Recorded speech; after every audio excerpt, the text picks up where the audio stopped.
Hey guys, this is the first time for Josh Hankins. So, what we thought we'd do is try to have him show how little he knows about technology by having someone really smart on with him for a Zoom call. So, because of this quarantine, Brian right now has nothing better to do than talk to me. So, I want to welcome Dr. Brian Schilling, who is a professor at UNLV. And I say one of the smartest guys I'm fortunate to know. So, Brian, thanks for joining us for a little bit today. Glad to be here.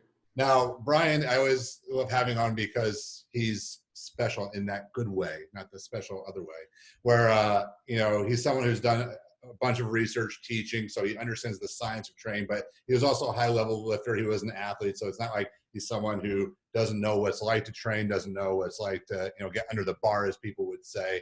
So he's able to speak on a lot of different aspects. And so, Brian, I have to set up the story for people. One night, I think that just maybe this has all started, all the virus stuff has started. Maybe it was like the first week we're all being shut down. And Brian doesn't know this part, but, he knows I had the botched, neck surgery. But I was having a migraine, and I get this text from Brian, go, this? And I'm like, it's a force velocity curve. And he goes, it's wrong. And I'm like, no, my head's like this. I'm like, what the hell is he talking about? All right, so I have to ask, what does he mean? And so he sends me this article, a research article. Of course, Brian, that's what Brian sends, a research article. So I'm like, I'm not going to show him how dumb I am. I'm going to read this thing and try to figure out. And so that was sort of the starting point. It developed a really interesting discussion. Everyone always wants to talk about science, Brian, when it comes to training, being more thoughtful about training.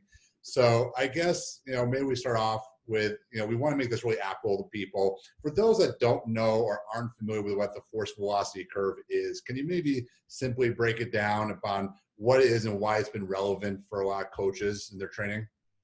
Yeah, I mean, when it was first developed, it was really looking at the relationship. It's really a base level of how skeletal muscle works, right? And this idea is that because of the way the cross bridges in muscle kind of go across one another, it takes time to develop force. So it was really looking at how quickly that cycle is happening and how much force it can develop. So you can measure it like you can actually take a single muscle fiber out of somebody after you do a biopsy, and you can measure it.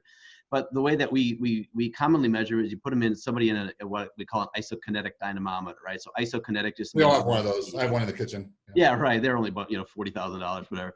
So we put somebody in there and we set a maximum velocity. So it's usually set at like a degrees per second. So as they're going through an arc like on a knee extension, we say, okay, you're going to move this thing at 60 degrees per second.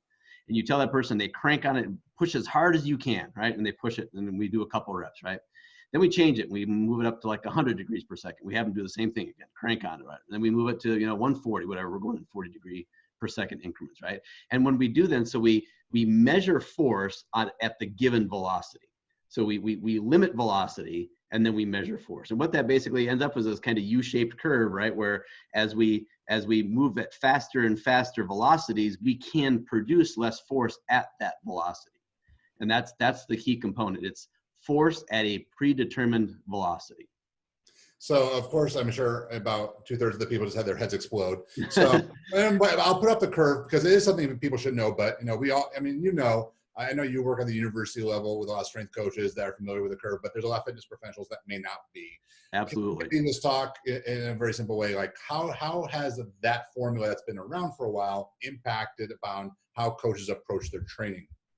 Well, it's a really interesting relationship, right? Because it really is a basic skeletal muscle thing. How it's influenced training, I think people kind of understand this idea that velocity matters. I think that's the important part about it, is that velocity matters. Because it's not just about, throwing heavier things on there and just, grinding it out, right? That's an important part of it too. Lifting heavy things is important, right? But I think there's a velocity component. But I think that's kind of where it went off the rails, because after that, people just kind of ran with it and really didn't think about how that applies when you're not in an isokinetic dynamometer. Okay, so I'm going to backtrack. I'm just trying. I'm going to be the person, because I make fun of myself more than anybody about the education part, but I just want to make this really accessible to everybody. So could you define for people what the problem with isokinetic machines can be? Well, the problem is like to maybe help people understand what isokinetic machines are. Yeah, it's just really an artificial type of condition. I mean, they're used a lot in rehab. There's a journal called Isokinetics and Exercise Science, and there used to be a lot of work on it.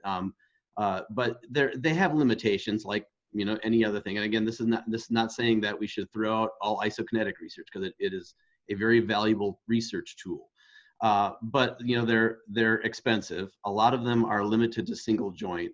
There were some multi-joint isokinetics, and they're still out there. I mean, there's a pneumatic resistance type things that are kind of quasi isokinetic type things.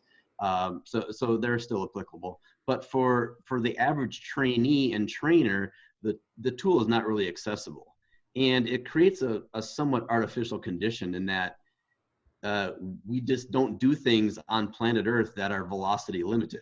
Typically, it's the load that is limited, right? So what people have really done then is they've tried to talk about the relationship between load and velocity, and fit it to that curve, and it's not a good fit. They're just not talking about the same thing. Something I think about, Brian, when we talk about this, to make it, to get people really to understand what we're talking about, like the sport of powerlifting is actually kind of misnamed, isn't it? Absolutely, yeah, because the power outputs are relatively low. It doesn't mean there isn't a power output. Sure, they're moving things, but it's relatively low. Power outputs in Olympic lifting are considerably higher than in powerlifting. They're different sports. They have some crossover, obviously, but yeah, it is kind of a misnomer for sure. So let's see if we can put this in practical terms for people before we get into what's wrong with the thing that we're just talking about, that I know I learned in college and that I've learned in all my strength and conditioning stuff that's been so solidified, and you're saying we got to reconsider this. So if we look at a sport like powerlifting that typically focuses on very heavy loads, moved relatively slowly because they're maximal loads. So if we relate it to that force velocity curve, basically you're saying force is very high, right? Because they have this slow moving weight. And then if you get to something like Olympic weightlifting, you're kind of coming off that, right? Because the weights are moving a bit faster. Is that a good way of thinking about it?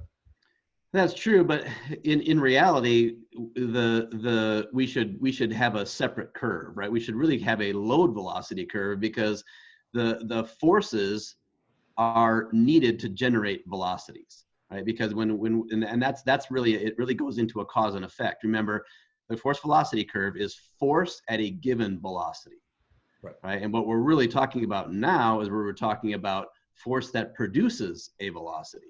Those are two fundamentally different things. That does not saying that there's not some overlap, but and I heard somebody arguing this. It's like, well, we use the force velocity curve to demonstrate the load velocity curve because it looks better.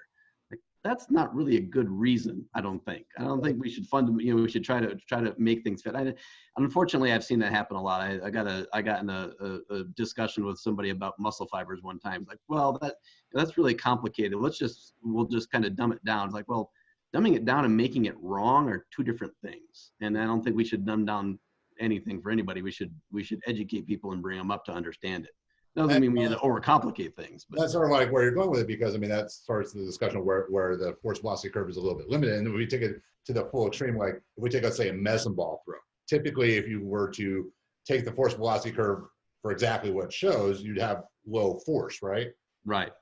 So just to help people understand, that's where you're having a problem, because we all know if you throw a medicine ball, there's got to be high levels of force at least to initiate the movement. So that curve ends up being, I guess, how would you describe it, Brian? Is it false? Is it just limited? Is it inaccurate? Like, how do you? I think it's just limited. Yeah, it's limited to a certain modality, where typically what we're talking about, our modality, or if you want to use that word, is really, we're talking about constant weight things, right? Barbells, medicine balls, human bodies, right? They don't change. I used to teach undergraduate biomechanics, which is basically physics 101, and we just use human sport examples for the examples instead of using some other random widget that you would use in physics. So I used to kind of joke that Sir Isaac Newton's been dead for 400 some years, and he knows a lot about weight training if you just go back and look at the simple Newton's mechanics. And maybe that's what's going on, right? People want to look at the force velocity curve because it's sexy, and Newtonian mechanics is kind of boring. Well, they both sound extremely interesting to me. I don't know what you're talking about. But again, when you're talking about, and you can talk about this because I know you don't pride yourself on being a strength coach, being more of a researcher, but you've been in lifting for a long time. From a programming perspective, how has traditionally the force velocity curve impacted how people program, do you think? Well, you know, if you there are some people who went way overboard on the misinterpretation of it and said, well, I should use this super slow training, right? I wrote an article about that a while back where it says, well, you know, if forces are higher at low velocities, then I should move purposefully slow, and that's an even further misapplication, because now they're neglecting the fact that they're going from an isokinetic dynamometer to something of constant mass, but also in the isokinetic dynamometer, those are maximal efforts. And now you're going to a sub-maximal effort, which is kind of a gray area. It's like, well, what do you mean? If I move it purposefully slow, it's still really hard. Well, yeah, but it's not a maximal effort at any given point. It may be when you get to the end of the rep, or when you do a bunch of reps, it gets hard. You get a bunch of hydrogen ion buildup, and you get that that sore pump feeling, But I think that's where the misapplication, and that's why I wrote that article a while back, is that that's really the worst misapplication is purposefully slow training. Now, not to say that doing some movements slowly is not a good thing, right? If we're talking about relearning things or rehabbing or trying to teach people how to do movements correctly. But as far as the overall efficacy of getting that muscle to produce force, it may not be as useful in the long term. So I thought actually what you were saying was pretty interesting from the standpoint of, I know people like, Coach Dose and so forth are very much proponents of trying to get general populations, especially older populations, to think about using power training, because power is a quality that we all need as humans. Do you see this as a way to sort of help people understand that power is actually very important to the overall training program of any individual? I think so. I mean, we can look. I think one of the best examples is a trip and fall, right? So if you're walking along and you trip and fall, you don't have a whole lot of time to produce the force that you need to catch yourself from falling, right? So when we talk about special populations and stuff like that, I think that's a pretty solid example. It's like it's about how quickly you develop force. So we could go on and on about misinterpretations, right? So now we're kind of talking about interpreting the force velocity curve. But how many times have you heard this? And I hear it all the time. Power is the ability to produce force quickly. All the time. Well, no, it's not. That's rate of force development. That's the ability to produce force quickly. Now, are they related? Absolutely. They're just not the same thing. Right? You need to typically have a high rate of force development to get a high power. A friend of mine used to say it all comes back to force.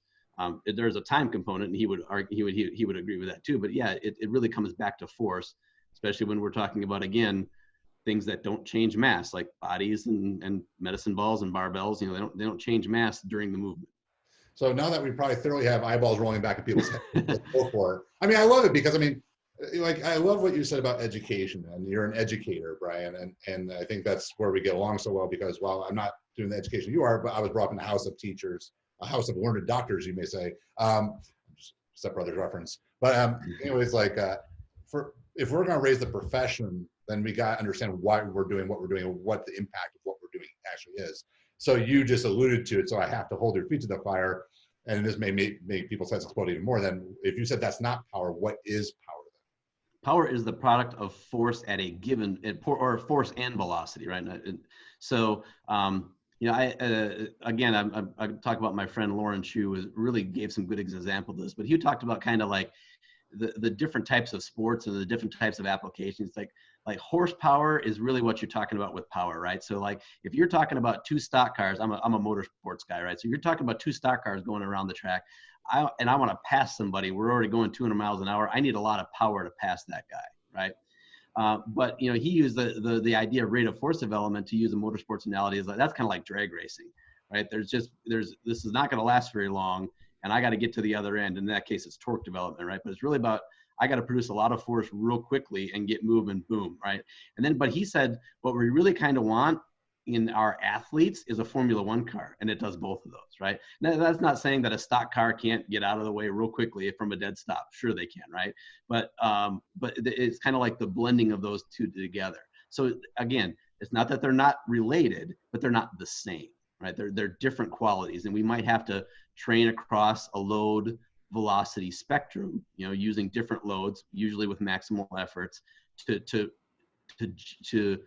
get that quality across the load spectrum, which we might see, right? We might be moving our own body, which would be a limitation, right? Or we might be using our own body plus somebody else, right? If I'm going to tackle somebody in the game of football.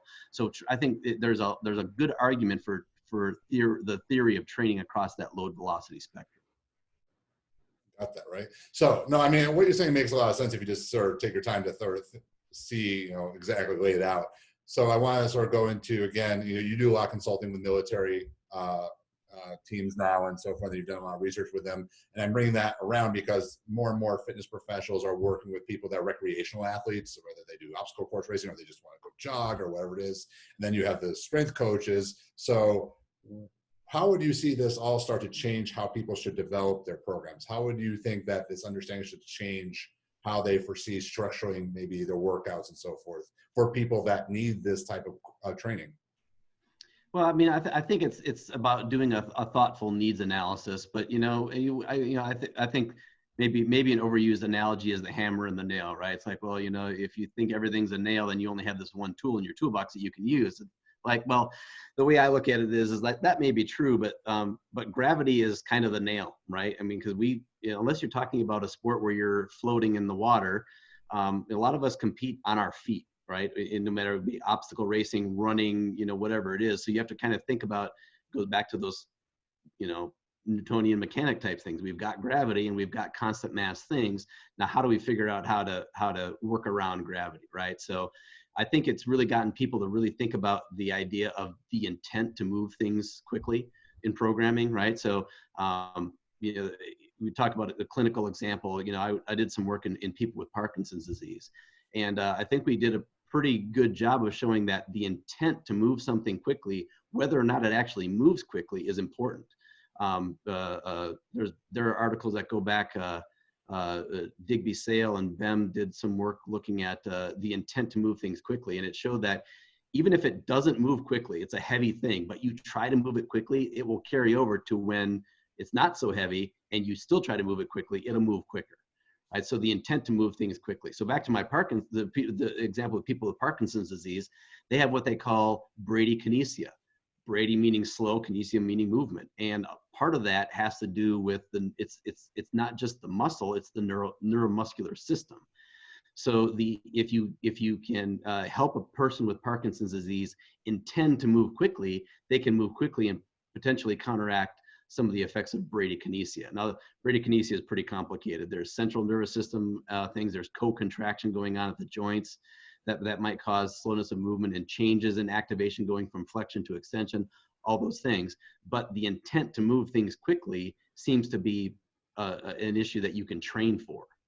That's something I learned a long time ago. I don't remember even who it was just having the intent of, and I think that really works well. I know you gave the great example of Parkinson's, but like it's just even general pop who's not as familiar with movement, who's not as familiar with lifting mechanics. Like if they just over time learned how to excel, even if they're not doing it, but they're trying to accelerate weight, that I always say maybe that's a good way to think about like how elderly people can learn how to develop power, right? Like they're not going to maybe first day doing power cleans or something like that, or they're not doing depth jumps, but they could learn how just to accelerate or try to accelerate. Is that a good way of thinking about it? Absolutely. I think that's a good way to think about it. Yeah, it's really, and I think where we, as coaches, we're pretty smart, right? It's like we know that you can't just tell somebody to move as fast as they possibly can if they don't know how to do the movement, right? And so we take our time and we do slow and controlled movements, right? So we're not talking about just go and throw things around as fast as you possibly can and hope you don't get hurt. No, we're talking about, after a certain level of skill development, and we've got the skill of weight training, which there is a skill to it, right? And then we talk about during, certain movements that lend to this training method, the intent to move quickly, right? So there's two I think key things that pop in my head then, Brian, and I'm gonna probably sound stupid to you in both of them, but that's okay. I'm used to it. One is like, I heard that, in that schooling, now I realize I went to a Pac-12 school. It wasn't that long, but that the force velocity curve that we normally think of is only for concentric action, that eccentrically it's actually the opposite. Is that accurate or not really? Yeah, I mean, it really, it's actually a kind of a mirror image of itself when we go to eccentric things, right? So we tend to produce it actually looks like a mirror image of it. Yeah, so and that's one of the things that I think has become a really good a focus of a lot of training programs now. Is how do we talk about absorbing force, right, and changing direction that's one of the areas we see that a lot, right, or landing and stuff like that. How do we work on absorbing those forces? And I think that's extremely important. And it's not a different question because it still goes back to Newtonian physics, right? I can I can, I used to give the example of, being a motorsports guy, I used to give the example of the safer barrier in NASCAR, right? What does the safer barrier do? Well, it just makes them dissipate their speed over a longer distance. That's all it really does, right? So it really is the same fundamental physics that go into that relationship as well. Well, and where I'm going with that in my head, Brian, is like, so I'm a cautionary here, like, because I could hear a coach going, oh, well, if I want to develop power, that means I need to move fast eccentrically too, which is true. But you also run into those super high forces that, like you just said, can people absorb? So what are some practical ways if people, because I mean, I think one of the problems that we have, Brian, is that like we only talk about the force production part, right? And we never talk Absolutely. about the force absorption part. I mean, we do, but in a much smaller way. So from a practicality standpoint, how can people implement the eccentric component of that force velocity curve if they want to take advantage of that? Well, I think the first part of that is to really develop the skill component of the eccentric force, right? So if we're talking about a change of direction, you got to put your body in the right position to change direction and stop and start up again, right? And I think we're starting to do a lot better job of that, right? So we're teaching people kind of how to make sure that their body is positioned so we don't put ourselves at risk for like a knee injury, right, or non-contact ACL injury, something like that. But then I think it's just a matter of once we get the skill component down of those eccentric actions, is to scale them appropriately, right? So just because I can land from a 3-inch box doesn't mean I should start jumping off a 6-foot box now, right?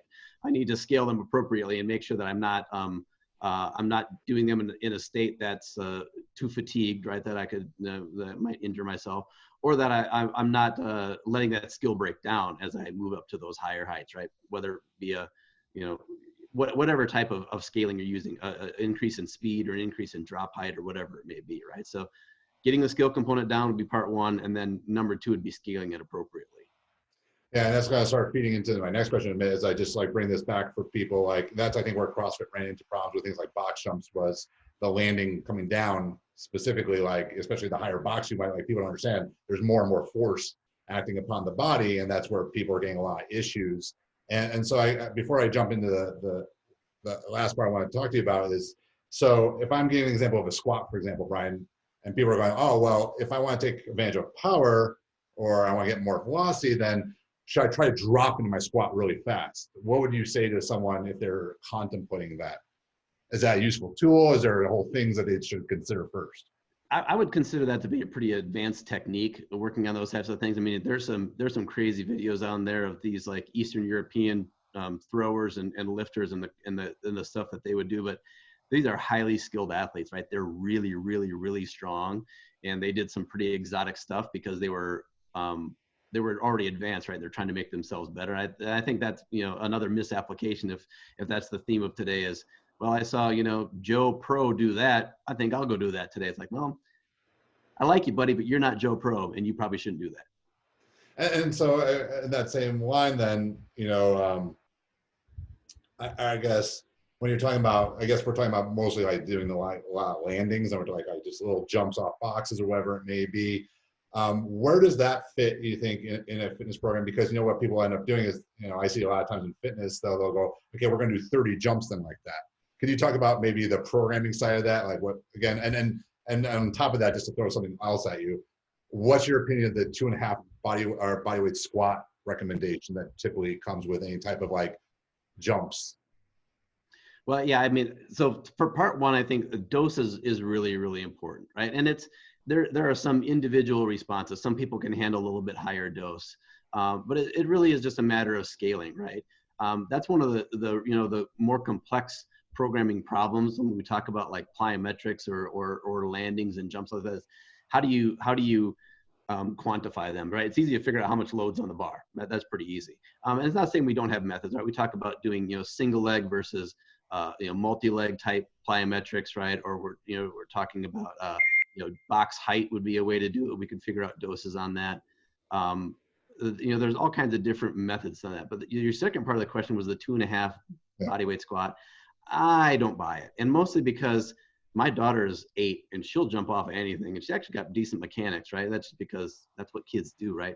So this idea that it's going to be this very strict type thing, I would be more concerned about some more qualitative measures, like, are they in the right position to be able to handle this, right? And then you might look at somebody's body composition, right? I mean, somebody who you know, if they're carrying a lot of extra weight, then maybe the dose should be a little bit smaller, because maybe that's not all it's not all muscle mass that they're carrying, right? And it's not saying that we're gonna say that, if you're a certain body composition you can't do plyometrics. Like, no, we're just gonna take those things into consideration. It's just not as simple as saying if you can squat 2.5 times body weight, you're good to go. Yeah, and I've seen. I mean, I'm sure you have two people like argue that to the nth degree. And I mean, the same thing that you mentioned, body comp, I would forewarn people bone density too of people. So Absolutely, yeah, that's a component of body composition for sure. Because I think a lot of people, Brian, I'm sure you've seen this, like you sort of alluded to it, they don't see weight, so they don't think high force. And right. Your discussion with CC is the same thing I give people when they're like, oh, can kids lift weights? I'm like, well, as long as the load's appropriate and their technique is good, yes. Because they're like, well, what about all the load? I'm like, well, their running and jumping is way more load upon their body. Absolutely. Than anything we're doing in the weight room. So I just want people to sort of keep that in mind. And so I want to sort of like spend the last few minutes, Brian, talking about like there's a big push, in strength conditioning about all this velocity training. And maybe you can explain it to people, or I mean, I can attempt to explain it and then you can clean it up as far as like what people are trying to do with this. So there's a lot of different gadgets out there now, as you're well aware of, that will, if they'll mostly attach to barbells. I don't think they have for other equipment yet. It's because barbells are easier to measure. And as the bar moves, it'll give you these outputs, right? And so people now, strength coaches, are starting to use them to measure other attributes other than just load, right? So I guess my question to you is, what do you think of the theory, and then what do you think about the application of it? I mean, theoretically, it makes a lot of sense, right? If we go back to those Newtonian mechanics type things, it's like for a given load, a given amount of force will produce a given velocity, right? Those things will be related, right? So, there's a lot of different applications. I could look at that thing and I can say, when my velocity gets below a certain threshold, then it's time for me to stop that training session, right? But it's really the same as saying your force at that given load is below a certain threshold, because that force at a given load is what produces the velocity. So, the gadgets have just become much more accessible, right? I mean, we had heard that Germans were doing the stuff with a V-scope, which was like a little button you put on the end of the bar. It was an ultrasound thing. It was a low, I don't know, 60 hertz or something like that, or 50 hertz it was. And they would do pulls and stuff like that. When they got below a certain velocity for that day, training's done, right? And especially, I think they were using it as a volume prescription, really to make sure that the volume was really, it was pushing them, but wasn't just overwhelming them, right? So a short-term overreaching type thing. But now it's just that the technology has come along where we can track that on our phones, right? Or we can have these relatively simple devices that we can attach to a barbell. I think companies are working on them now where you can put them in medicine balls. I think it's a great training tool. I don't think it's going to answer all the training questions in the world. I think it's relatively advanced. I don't think that that everybody needs to have one, or you're not going to make it in your personal fitness goals or something like that. But I think it's a good application of another variable. And one of the things we've kind of talked about in the research or the gray area between coaching and research or application of that is it just a more precise measurement, or we just get get more into the fine details, right? And to a certain extent, especially when we're dealing with more advanced athletes or more complex questions, maybe that increased precision is what we really need. Yeah, I guess my major concern when I hear about those devices is this, Brian, is I think it works really well for athletes like weightlifters, because they're such high technical, their sport is lifting, right? And so then if we extrapolate that though to a regular athlete, and even a high professional, NBA player and an NFL player, we all know they're not necessarily great lifters. So then I think sometimes what ends up happening, the trickle down, is that the strength coach finds the least technical lift to use it upon. Let's say, I don't know, just a squat, just for example. And so they're getting all these readouts, but I start to question, like, is that really meaningful? Because is it only really valid for that movement pattern? Like, can they do it in more complex environments? Like, what do you think about that theory, like, and maybe that limitation and where it is right now? Yeah, that's an interesting question. I think part of that goes into the idea of what are you using that velocity measurement for? Are you using it as a daily training aid, right? So you're using that every time you do squats, the velocity of that squat. And coaches are, right? Right. Oh, absolutely. Absolutely. Right. Or are you using it as as an assessment? Like, okay, we're going to train with the intent to move it quickly. And then quarterly, we're going to say, okay, we're going to go back to this movement. Right. And I've seen it done both ways. Right. So I think that's part of the question, right? Is how utilitarian is it? Is it something that's a good measure? Right. But, before we had these, because a lot of times we're talking about like they want to measure power, right? Well, so really what they're kind of estimating power because it's harder to measure. So I know a lot of coaches would just take a constant load for that given athlete and just measure the velocity, right? So that way there's a less fudge work in the estimation of power and just saying, hey, we're measuring velocity. What is the velocity at that given load, right? So I think that still kind of remains to be determined, right? Is it just specific to that? I mean, I think if you're talking about a movement that is producing vertical force, right, or vertical power, which is pretty important because we compete on our feet and there's gravity pulling us to the center of the earth, right? So maybe a squat or a hang snatch or a hang clean or something like that, if people can do those movements, might be pretty utilitarian. I don't think you need to be doing it on every movement of every workout of every training session, because I think, like you said, then you're just talking about, we use some movements that maybe don't look specific, but they are specific for what we're trying to get for. We're trying to reinforce a muscle group or a joint or something like that, or we're trying to work around some types of things. So it doesn't have to be simulated to be specific. Oh, that's a good one. Trademark. So I guess I want to spend the last couple minutes just firing maybe some quick answer things for you, Brian. I mean, they don't have to be quick answer if you don't want to, but like I'm just going to try and make this all practical for people at the end of the day. So if a coach is basically dealing with either with, let's say, high school athletes or recreational athletes, maybe even some higher level athletes, what are measurements of power that you like to see if people are actually getting the training effect that they want? That maybe don't need the big gadgets. Sorry. Right. I mean, call me old school, but can you jump? I mean, the vertical jump is pretty important. And then there are studies that show this, right? I mean, several of them. Why? Well, again, if we compete on our feet, gravity's pulling us to the center of the earth. You can't jump slow, right? You have to produce a lot of force in a relatively short range of motion. So if you can jump, that's usually a good sign. Right now, how do we measure? Well, with a Vertec, sure, why not? I mean, there's nothing wrong with a Vertec. We can have $10,000 force plates, but if you can do it with a $500 Vertec, that's great, because and as long as we have some idea of how much that person weighs, that's a decent estimate of power, right? And there's several equations that show that. That doesn't mean that we have to calculate power every time. If we know our body weight and how high we jump, we've got the benchmarks that we need. So I think, again, call me old school, that's great. I really like the idea of this over the head medicine ball toss that they're putting in the Army combat fitness test. It's a constant mass, right? It's a medicine ball. Everybody's got to throw the same medicine ball, which is kind of important when we're talking about these demanding professions out there. So because they don't handicap it for people because you weigh less or weigh more, right? So I think those are some great measures. I just don't think that we maybe have to get into this idea of having a whole bunch of instrumentation or a whole bunch of money or doing a whole bunch of calculations to get good benchmarks.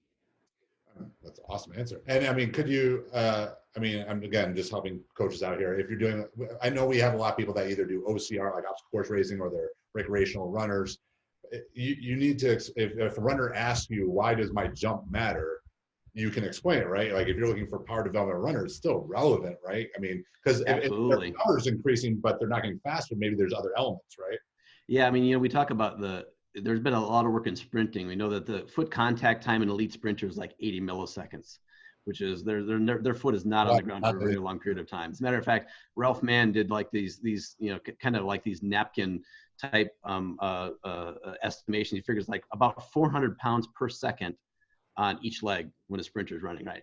The funny thing about that, though, is if you look at even endurance runners, their foot's not on the ground that much longer. So you're still, and the amplitude is not as much, right? Their center of mass is not moving up and down as much as a sprinter might, but they still have to generate a pretty large rate of force development. Now, for an endurance athlete, they have to maintain that over a longer period of time. There's still pretty high rates of force development, even in things like that. Now, if you talk about obstacle course racing and going over and on top of implements and obstacles and stuff like that, then you're absolutely enduring those rates of force development, right? you climb up on the elephant steps and jump off of them and land, you have to absorb that. And you're, a lot of times you're doing that in a pretty fatigued state if it's over a long period of time, right? And if you look at, if you really want to watch some fun stuff, watch the tactical games, because they're doing, they're shooting and moving, and they're doing it with vests on and body armor and clearing obstacles. So it's like kind of the most extreme obstacle racing. So they're really encountering some pretty intense forces, or having to overcome some pretty high rates of force development. That's awesome. And as someone who was a high-level Olympic weightlifter, what's your impression upon coaches using, I mean, you've seen it all over the board, using Olympic lifts as a measure of power, I guess, in a sense where, if you lift heavier, then that means you're getting more powerful. Because I guess where I'm leading you that with Brian is, we've seen some pretty lousy power cleans or, Olympic lifts. So what do you think about using it as a measurement tool? It depends. I mean, it is a technical sport, right? And I think it's a good analogy to look at throwing, right? It's like there's a skill in throwing the shot, and there's a skill in throwing the discus, which even more, right? If you want to really see skill, look at somebody throw the hammer. And there's a skill in doing the Olympic lifts, right? So first of all, I wasn't that good of an Olympic lifter. I got a late start. I really enjoyed this. All right. I really enjoyed it. I wish I would have started earlier, but it is pretty technical, right? So as a matter of fact, the highest power outputs in Olympic lifting aren't at 1 RM. They're at submaximal weights, right? So I think Mike Stone had said that it was something like about 80% snatch or something like that, or maybe like a power snatch if you're catching above parallel. That would be about where your peak power output is. As a matter of fact, I think Mike was the one that really often said that he really liked the snatch as a measure of power, even though, the bigger, faster, stronger method was to teach the clean. I think the snatch, even though it's more technical from the floor, it actually might be easier on your upper body musculature and joints and stuff to get in the position to catch the bar than it is to catch a clean. So yeah, I mean, I think it can be a useful measure, but it's not the only measure, right? I mean, one of the reasons that that Olympic lifters have such great vertical jumps is that it replicates the jump. The joint actions are very similar to the jumps. So I think you don't have to do those movements. You can do a vertical jump, or you can do several other movements for a benchmark for power. That doesn't have to be an Olympic lift.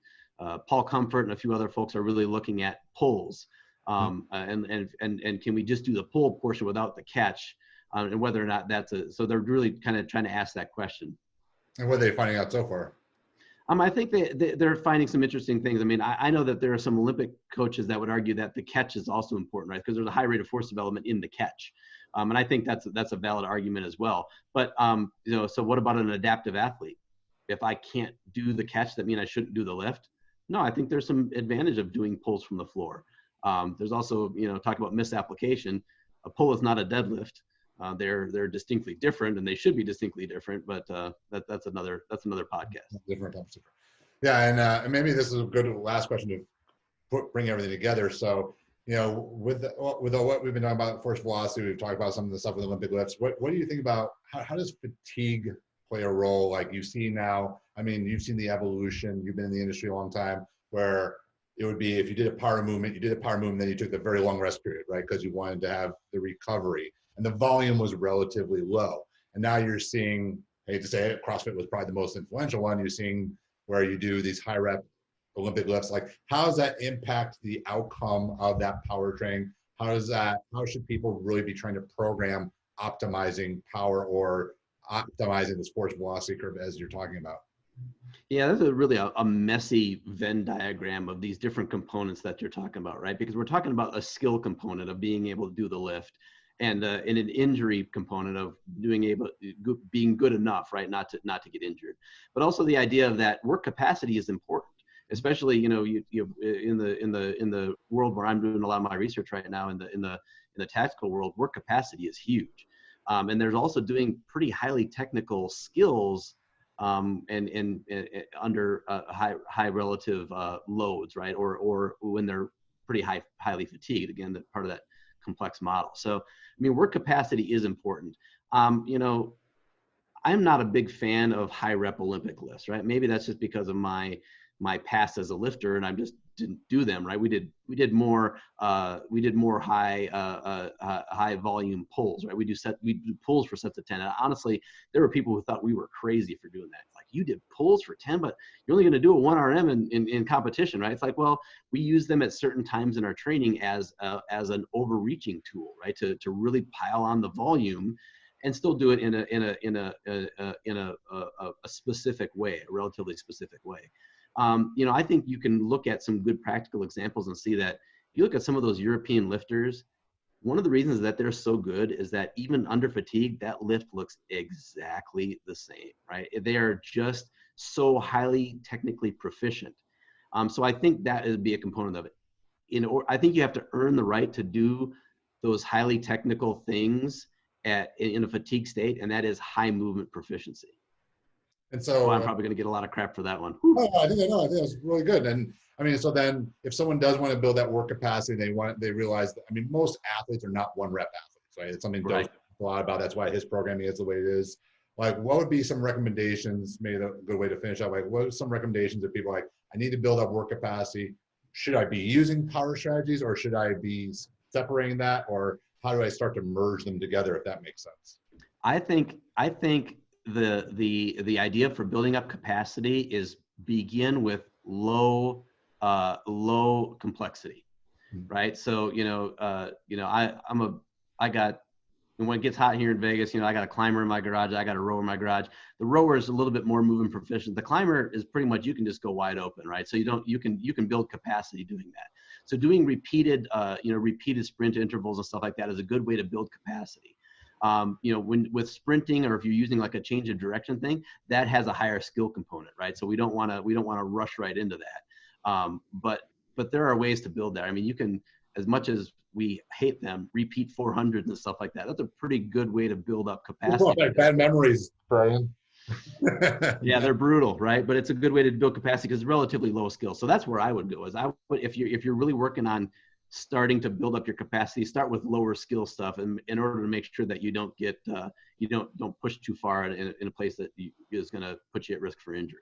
That's cool, because that's what I've been sort of recommending to a lot of coaches, especially those that are working with general fitness, because there's so much learning overall going on that, like, hey, leave that 5 to 10 minutes at the end, like go crank on your Airdyne or whatever it is. Like, that's the place to do that, work capacity power stuff, because it's low complexity. Like, it's also kind of like Gray Cook has this term self-limiting. Like, if you can't produce any more power, you're going to see it drop off pretty dramatically. It's going to be one of those things where you quantify pretty easily. So, Brian, thank you so much. Hopefully this was fun for you. I learned so much every time I get to talk to you. And like I said, our goal was just to help, elevate, maybe the education level of people a bit. So thank you for spending the time. Hopefully if people enjoy me, I can grab you one more time before you're back classes. Just real quick, how's UNLV doing with all the virus stuff?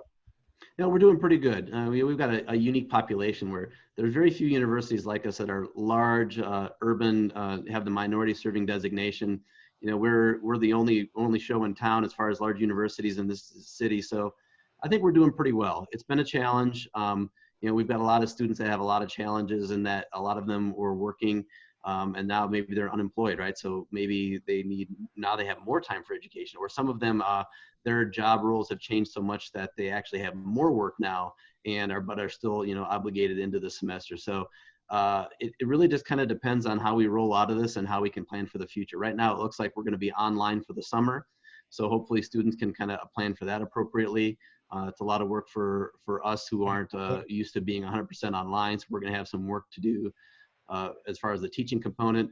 But I think we're going to come out of it okay. I think we're going to be good. I think that we're uniquely poised in that we have such a large educational mission. Our research mission is going to take a big hit, but higher education has been around for a while. I don't think it's going away anytime soon. So I think we'll be okay. That's awesome. Well, I hope you stay safe, obviously, and that you're an awesome family and stay safe as well. And Brian, I can't tell you how much I appreciate the time, man. You're awesome. I really enjoyed it. Thanks, Josh.